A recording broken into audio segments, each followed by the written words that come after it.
بسم اللہ الرحمن الرحیم۔ السلام علیکم۔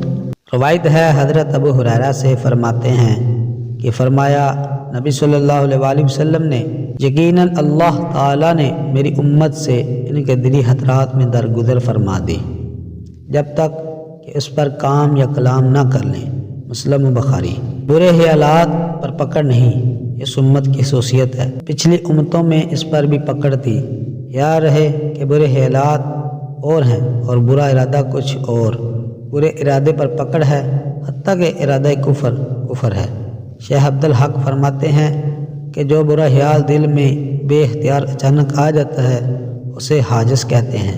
یہ آنی فانی ہوتا ہے، آیا اور گیا۔ یہ پچھلی امتوں پر بھی معاف تھا، ہم کو بھی معاف ہے، لیکن جو دل میں باقی رہ جائے وہ ہم پر معاف ہے، پر معاف نہ تھا۔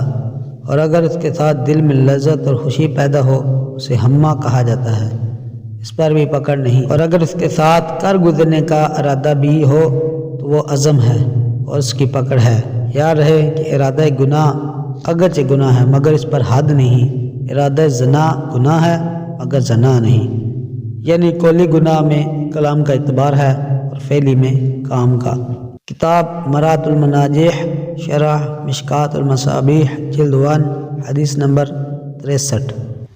پیارے دوستو، مزید اس طرح کے ویڈیوز دیکھنے کے لیے چینل کو سبسکرائب کریں۔ اللہ تعالیٰ آپ کو ہمیشہ خوش و خرم رکھے۔ حدیث پاک سن کر آگے ضرور شیئر کیجیے۔ جزاک اللہ۔